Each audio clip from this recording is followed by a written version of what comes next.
Alright, this is still your number one online gospel radio station, Week Radio, and we also have this on Week TV as well. And it's another wonderful episode of your number one program, which is Achievers Airplane. On Achievers Airplane, what we do is we bring to you wonderful people who are great achievers in one aspect of life or the other. We have people that are doing exploits, people that are showcasing the great things that God has deposited on the inside of them. And on this particular episode, we are going to be talking about something quite interesting. I remember when I got to hear about it for the first time, I was wondering, what exactly is it about? So I had to do some extra research to find out what is it all about. I know that as a result of the cultural system that we have all grown in, many of us will say, does this thing really exist? Okay, I'm talking about nothing else than dyslexia. Dyslexia is spelled Dyslexia. I know that a lot of people will be hearing about that word for the first time. I remember the first time I got to hear about it, I was wondering, what exactly is this all about? So I had to go online to go and search what is dyslexia all about. And I'm glad that we have in the studio with us today somebody that is going to be opening our eyes to show us what it is all about and how it can be overcome if there's anything like that, helped. And how it can be how people with dyslexia can be helped. I think that's the right word. And so I have in the studio with me today none other than the Director of Operations of Tender Shoot Learning Outreach. And on Tender Shoot Learning Outreach, one of the things that they do is that they have the Africa Dyslexia Project. I'll be right back. Don't touch that dial.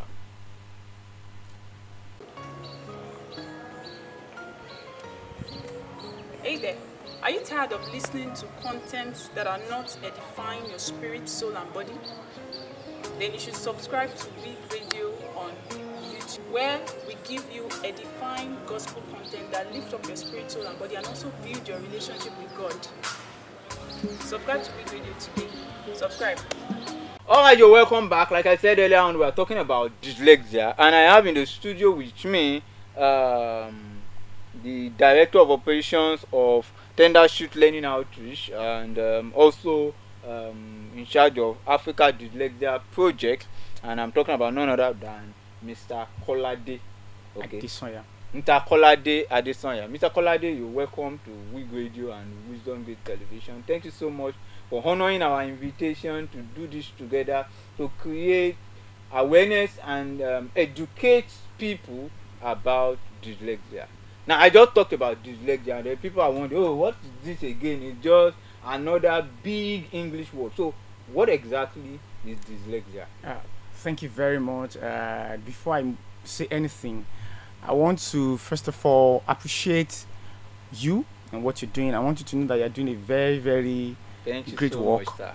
And a lot of young people are actually looking where I am. A lot of people like, do you know Olale Perfect? And I just pretend he's not my friend. Let them just talk to me. Anyway, but that. Now, coming to dyslexia. Dyslexia, I'll give two definitions about it. Okay. My definition, which is simpler, and the definition of International Dyslexia Association. Okay. Now, according to International Dyslexia Association, dyslexia is a specific learning disability, underlying disability, that is neurological in origin. Underlying neurological in origin. It is characterized by difficulty with accurate and fluent word recognition and by spelling. So you have spelling and decoding abilities.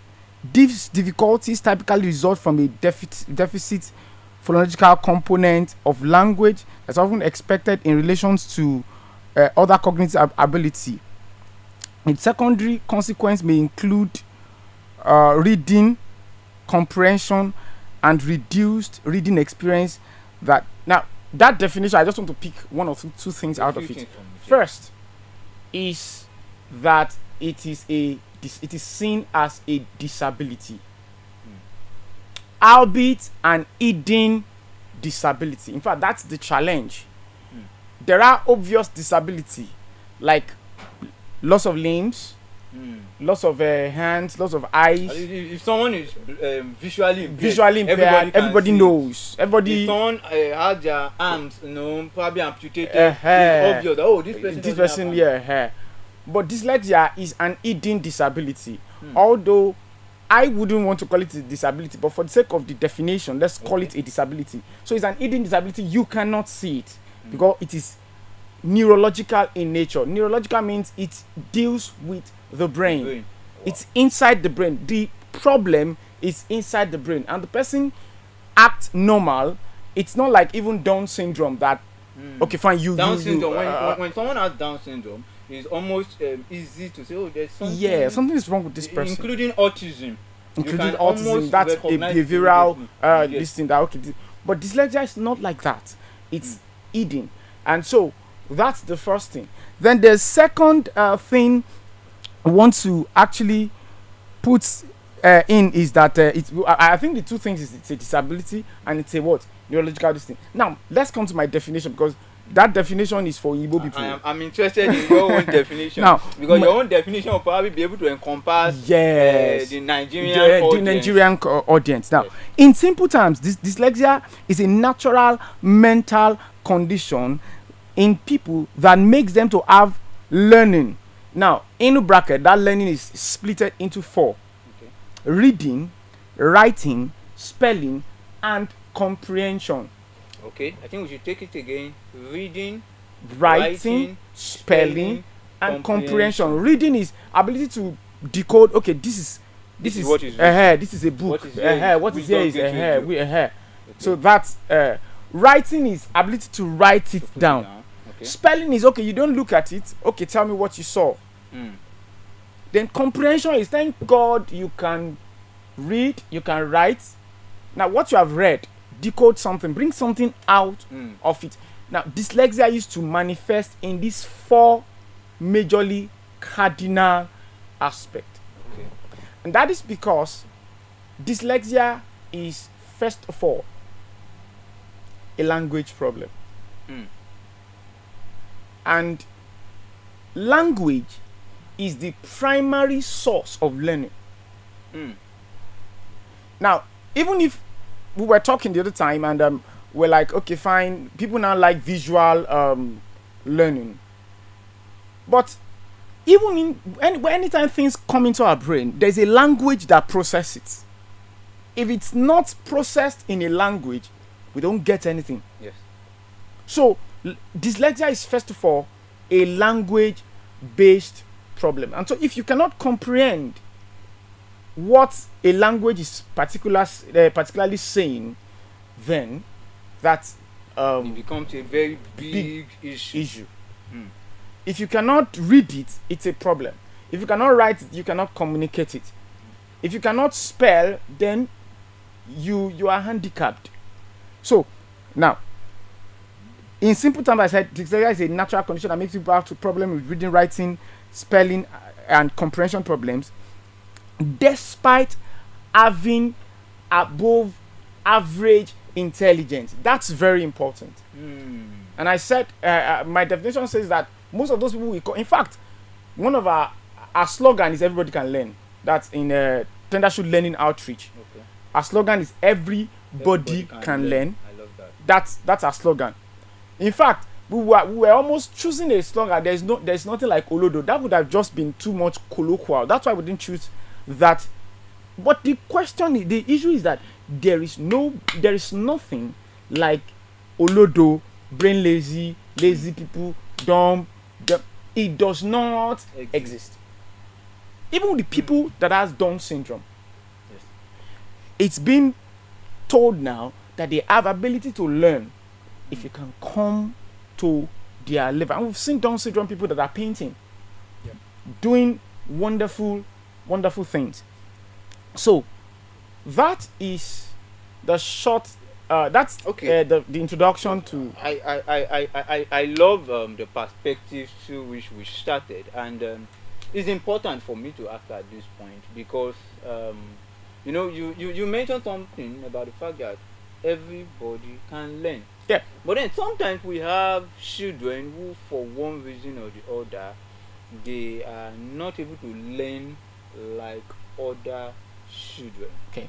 So could it be a case of dyslexia, or could there be other factors that might also be responsible for why children are not intelligent like their mates? Okay. Now, of course, I know that there are some children that are super intelligent Of for course. one reason or the other. Of course. Now, but then there's a average level of intelligence. You just expect that, okay, every child should be able to have it. But for one reason or the other, some of these children are not able to have this level of intelligence. What exactly could be wrong? Now, a lot of factors are involved. Okay. But according to International Dyslexia Association, Yes. which all of us, it's like the body that everybody involved in this thing looks up to, 80% of all learning challenge, 80% of all learning problems is attributed to dyslexia. Wow. And its brothers. We're going to talk about the brothers Dyslexias and its brothers. Okay, interesting.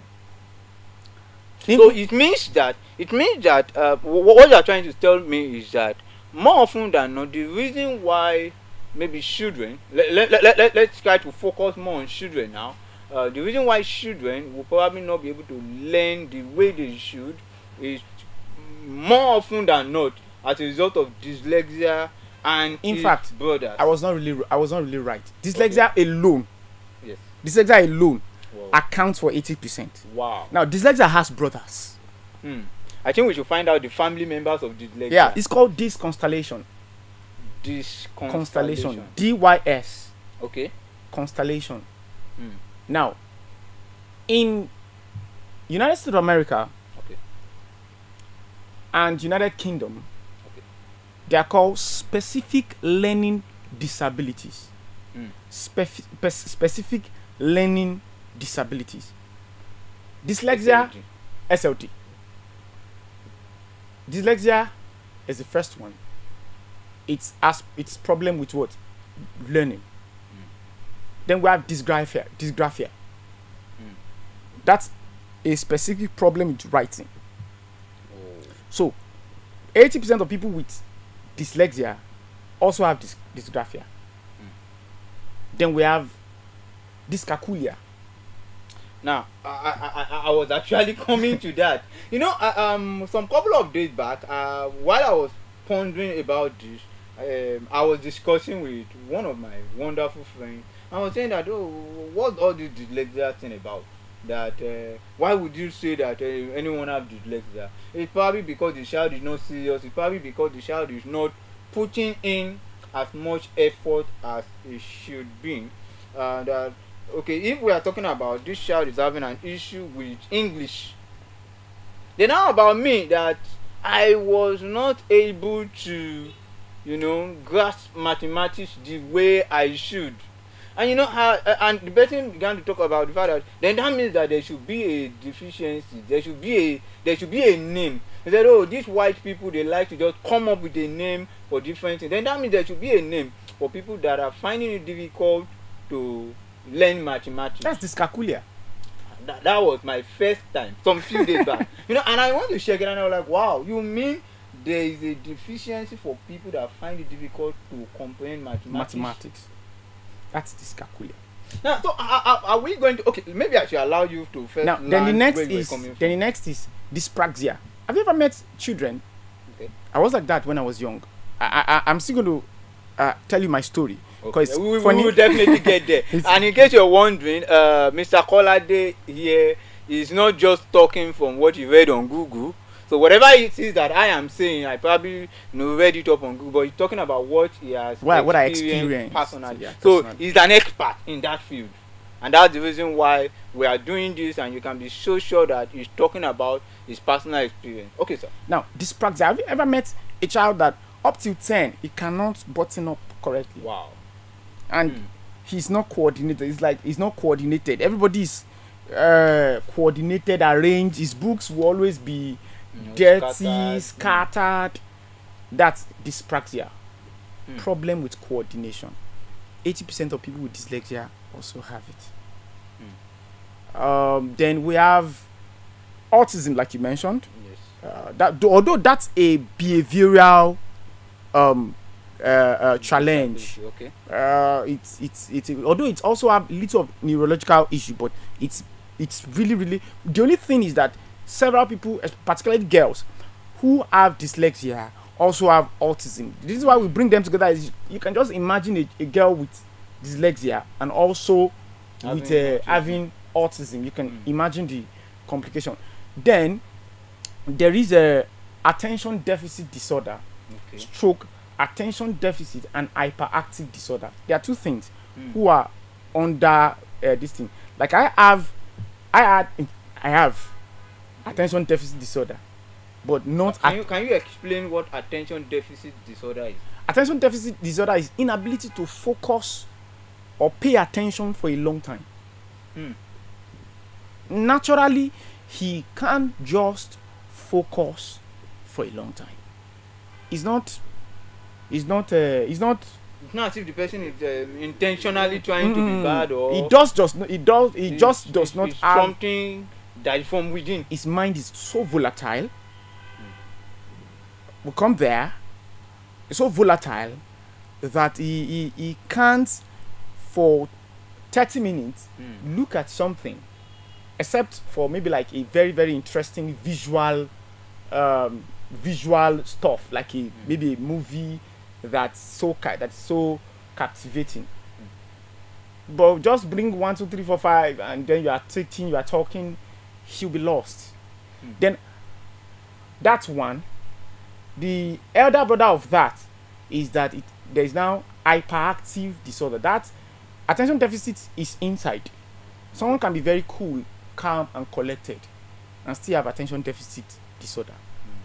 But if he has hyperactive disorder there, it will be that expressed. Will be everybody will yes. That. Oh, why is this person why can't you sit down? Somewhere? You can't sit down somewhere. You can't do this. You can't do that. And those are the class troublesome people. Their names would always be in the list of noisemaker, bad boys. They cannot. They cannot. When you catch them here, they are there. When you catch them there, they are there. So that's another brother to this. There's auditory processory deficiency. Those people, not that they cannot hear. They can hear you. They can hear, but the brain does not process faster as fast as it should be able to. It should be able. But if you test them one-on-one, say, A, what did you hear? I say I heard A. B, what did I heard B? But the moment it gets more, you are bringing more information at that point. At that point, getting into trouble. And learning is about auditory. Now, two things about learning that make it visual and auditory. So that's that. Then let me talk about this. There are several of them. Let me just. There's this one I discovered very, very recently, and it's interesting. And when I was talking to my wife, I discovered my wife had that issue. I'd always think my wife had a sight problem, but it's called Erlang. It's called Erlang Syndrome. IRLEN. Erlang. Erlang Syndrome. Now, Erlang Syndrome is about light. Now, have you ever met somebody who has they see right, they see, but when there is too much light, or when there's a too much brightness on an object, then it becomes a problem. Then you ask, can't you see? Okay, increase the light. You will not know that you're actually have you ever met someone who looks at you from afar in the sun and doesn't recognize you? Doesn't recognize you. But when he strains the eyes and does like this, and then sees you, look, it's you. I didn't know it was you. That was what my wife. Wow. Now, it is not a problem with the eyes. It's a problem with the neurons carrying the signals from the eyes to that's neurons. So the eye can see that there's somebody here. The eye can after the eye has seen, but for the eye to now process the neurons to carry it from the the brain. eye to the brain has That's problem. the problem. So imagine Wow. if someone has that problem and also has dyslexia At the same time. at the same time.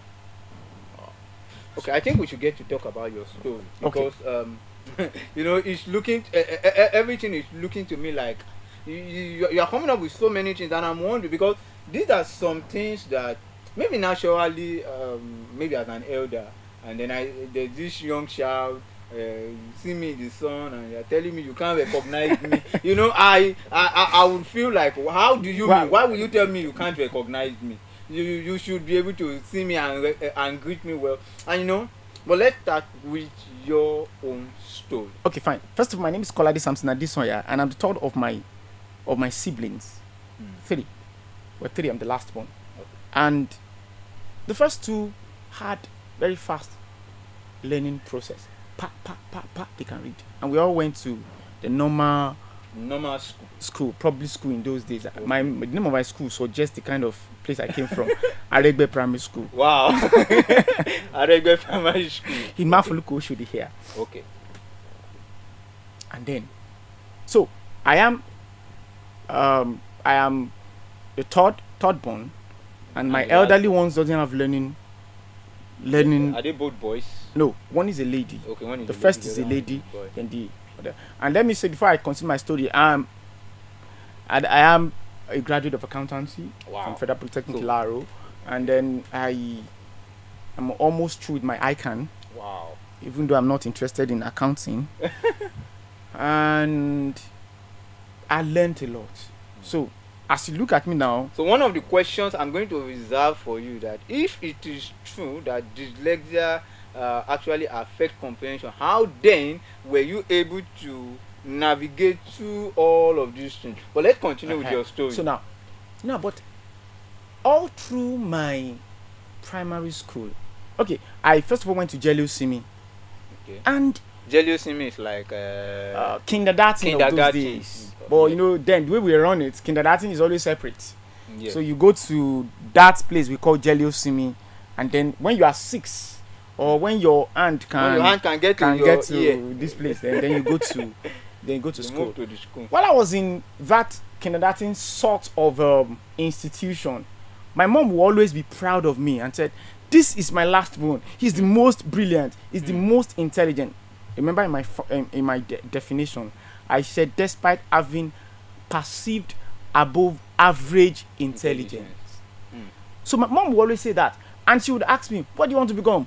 Doctor. He said, "Yes, this is the That's person. my boy. That's my boy. He's the only one I know can become a doctor." And I will always come with third in the class, a large class. I always come with third. My nightmare came when I started primary school, and I was told to write something. I wrote rubbish, and I carried my book to my teacher, and she brought out one long and big cane and hit it on my head. It was like every motivation to learn disappeared from that day. So when I came home at the end of that term with a very, very bad result, mom was very, very, What is wrong? it's like, this is not This is not the Kolade that I know. this is not my boy. And we struggled with it all through secondary school. It's as bad as primary 5. I was in primary 5. They had to specially rent a teacher to me to teach me ABC to Z. Now, not that I cannot recognize when I see, but just ask me, read ABC to Z. It's a problem. Wow. So I got to primary 5. His name is Henry. The name of that brother that taught me ABC to Z, his name is Henry. So, and I was in primary 5. Then we got to secondary school. They were pushing us. Just go. Let him go. Just go. So we got to GSS 3. I got to GSS 3. That was where the most dramatic thing, embarrassing thing ever happened. As a GSS 3 student, you are now a big brother in the environment. So there's a primary 2 child who is attending nursery and primary school, And then it came around. She came around. Her name is Tokwe. You know, people that really embarrassed you can't forget them. You won't forget them. Her name is Tokwe Fatuke. I'm sure she would have been married by this time, but she was in primary 2 then. And she came around. Brother Kolade. My assignment. My assignment. She's been bringing it all the while, and I'll say, you will do. Wait. But this time, unfortunately for me, mom was on leave. So mom was on the balcony, and then I was also on the balcony. So when she brought it, mom, nowhere to run today. Nowhere to run. So she brought it, and I looked at it. You are too dull. Can you go away? Mom said no. Oh yeah. Teacher. That's where the problem started from.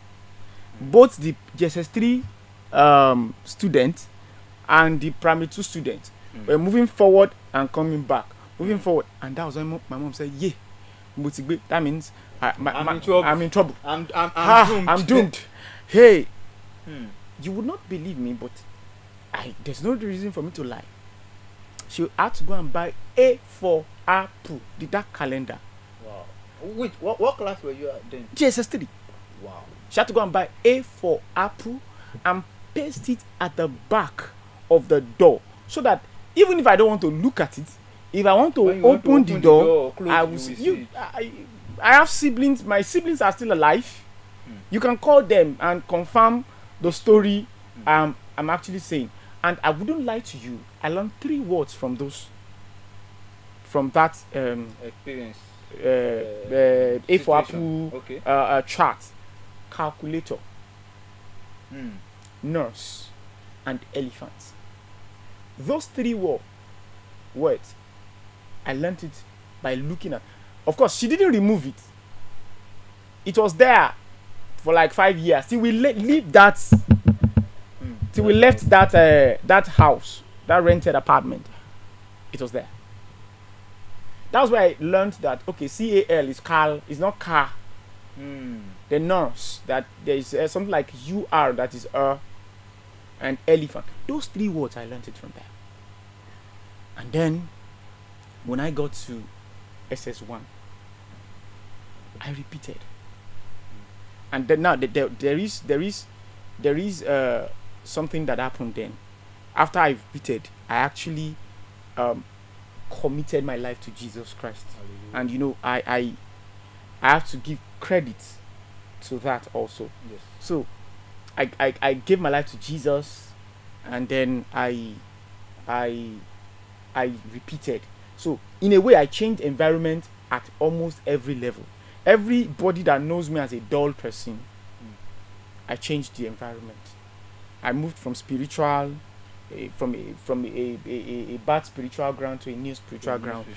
Now I moved from. You also moved from one class. From one class, where people knew that I was so where they don't know me, and then the expectation. Then I started listening. My mom talked to me when I repeated. She spoke, and I was not really happy. So I tried to take lesson serious. That was the days of Abacha regime, where we have strike, secondary school strike up to 5 months. Those 5 months actually helped me, because it helped me. The whole day is for me, then 3 hours is for lesson. So this was what I started doing. I will attend class. I will listen to the teacher. He will dictate. I will write my rubbish. When I get home, I will constantly read the rubbish I write. And then when I get to class again, and then the teacher wants to make reference to what we learned in the last class, almost everybody did not. Just when they just got home, they just covered it. But mine, before I eat, I read. The only problem is you cannot borrow my notes. Okay. That's the only problem. No other person will understand what you are preaching. But I understood what I write. So when the teacher wants to know who can tell me what we did in the last, I will always be the first person to raise my hand. And so I will raise my hand. I will say what the teacher said. I will almost write. And then the teachers will be impressed. Now, there's nobody, they're not grading me based on what you were saying, what I write.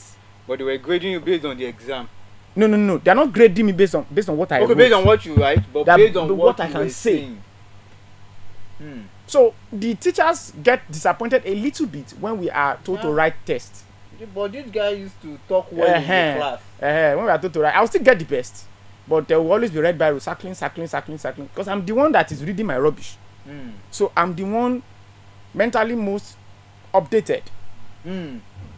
But I still had reading, I still had writing, spelling. I had spelling problems, and most of it because it was not done. They will explain before they say we should write. So I understand what is said before. So that was how I navigated. And as they were dictating, I would always correct myself. I attended a lesson then. The solid instructors, the main chief instructor had a very beautiful writing. All of us envied his writing. So I will be learning behind my book. You know that margin is always for writing.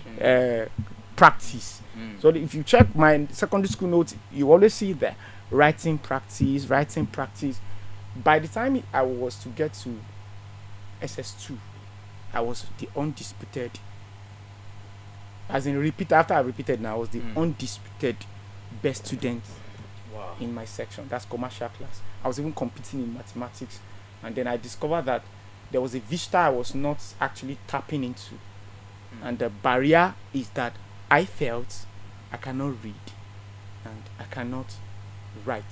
And although all through my secondary school, you could see the traces, even as I got to Polytechnic, you could see the traces. You could still see the traces. And now, thank God for phones, a spell checker. Like I told I went to a seminar the other time. I said, last week was the only time that I wrote something. Yeah, I was trying to say that last week was the only time that I wrote a piece and my wife could not correct anything on it. Wow. She still had to. And it's because I wrote it via my phone. If I had written the phone had spell checkers. Autocorrect. Spell checkers, autocorrect, all those kind of things. So if I had written it with hand, she would have because she's a linguist. She's a linguist, so she would have used red biro to circle. And that's my story. Now, the reason why I'm into this thing is because now, as the lights went off the other time, my brother was talking that the wonderful man behind the camera, and I wanted to reply him that for him, for everyone successful dyslexic person that is not helped, know fully well that there are thousands of failed dyslexic persons that are also not helped. Statistically, only 30% of dyslexic people that are not helped scale through. Talking about it seems to me like dyslexia is something that not too many people are aware of, and we just look at the child and we just feel that this child is not learning the way others should, and there are a lot of reasons we give to it. You mentioned earlier on we call the child Olodo. Yeah. Olodo means in means a dullard. Yeah. So you call the child a dullard, and but many times we don't try to find out what exactly is the reason why this is so, and then some other time we attribute some of these things to spiritual reasons. So, Let me say a little bit. I think you should talk about that. Now spiritual reasons. Now my mom believed I was being done, like one shemini.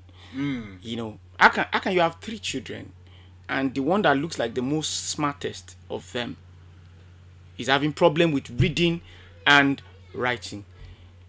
And then we are attending Celestia, and imagine I can imagine the concussion. I know the concussion for Isoye very, very well. Then it is egg and honey, and because wow, that's the enjoyment. Egg and honey, then some psalms of the Bible, then candles. Oh Jesus, you can do it 3 times in a year. Wow. I always like the sessions. It's only that. It knows that it doesn't produce anything. Now, let's talk about the cause of dyslexia. Okay.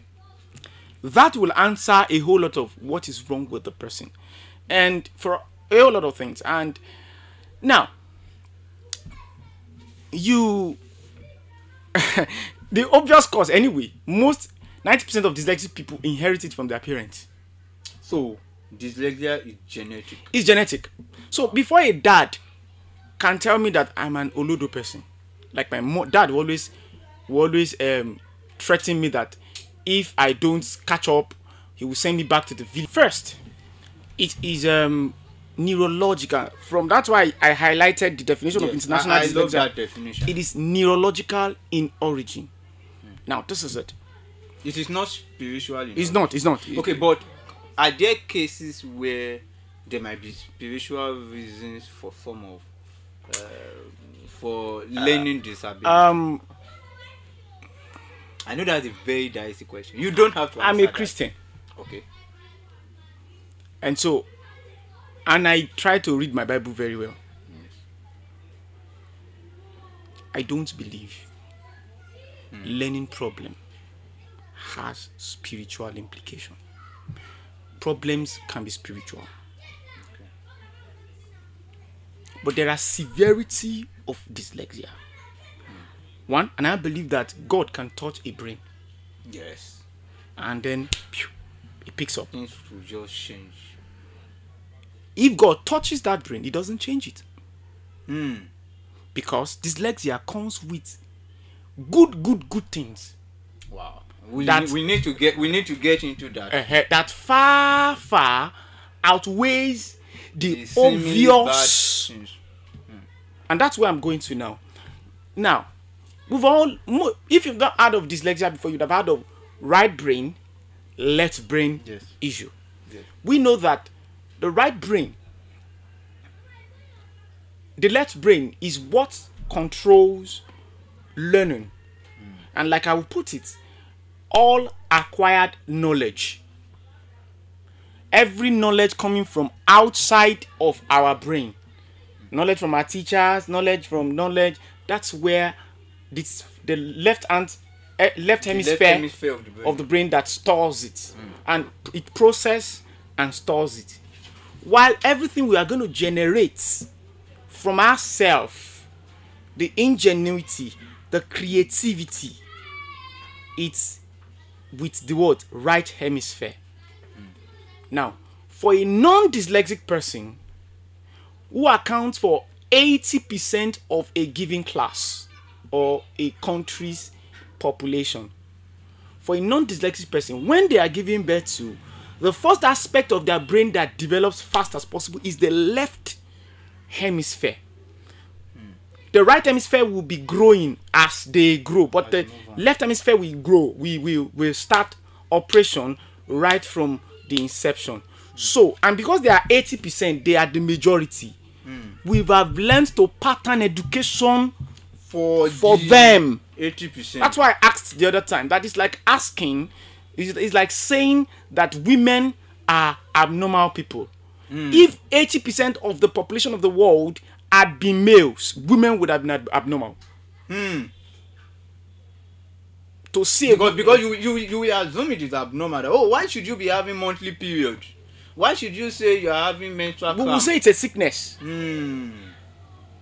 I don't know if you get what I'm trying to say. I get that. So 80% of non-dyslexic people, and you can imagine yourself being a teacher and you add 10 students.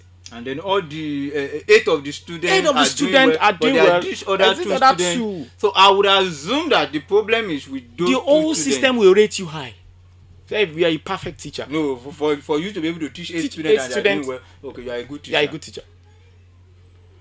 But those 8 students, that problem they had was that their brain, the development of their brain started from the right hemisphere, the creative hemisphere. Okay, you are talking about those that are dyslexic now. Yes. So the 2 students who are dyslexic. Who are dyslexic. Okay. They had their their right hemisphere developing before the left hemisphere. So that as they means grow, one of the key features of dyslexia is that the right hemisphere develop before the left.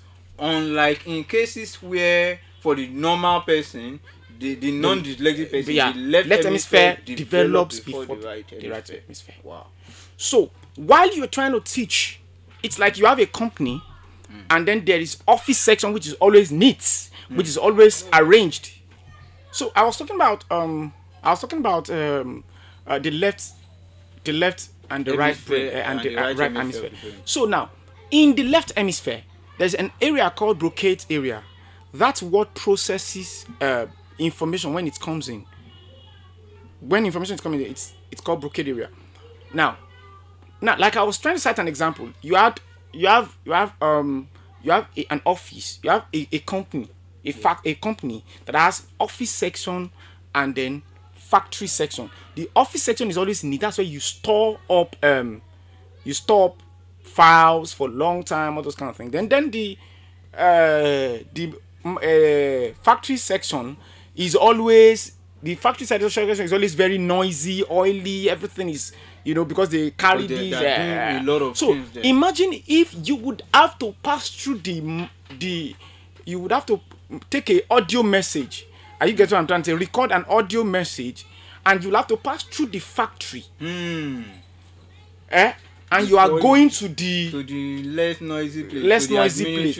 Now consider another company that has everything in place. You just go through the office straight. Which one will be more? Which of the production will be more? It will be better off for the one that is passing to the quiet administrative place. Do you get me now? Okay. So that's the issue. So now the dyslexic person,